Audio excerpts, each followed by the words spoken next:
एखादी वेळेस भाजी बनवायचा कंटाळा आला ना, तर ही टमाटरची चटणी नक्की बनवा, खूप टेस्टी लागते. तर टमाटरची चटणी बनवण्यासाठी ना टमाटर कापून घ्यायचे. त्याच्यानंतर आहे ना तेल टाकायचं कढईमध्ये. त्याच्यानंतर त्यात जिरं मोहरी टाकायचं, छान प्रकारे तडतडू द्यायचं. त्यानंतर लसूण असतात ना बारीक कापून टाकायचे, नाहीतर आपण पेस्ट जरी टाकलं ना लसणाचं तरी चालतं आहे.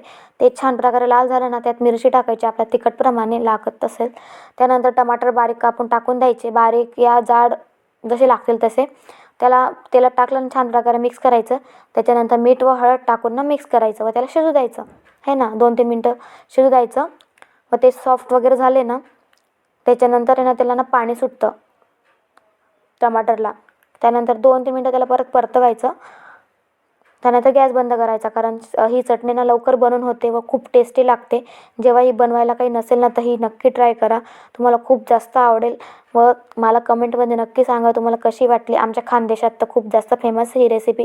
तुम्ही पण नक्की ट्राय करून बघा व मला कमेंटमध्ये नक्की सांगा.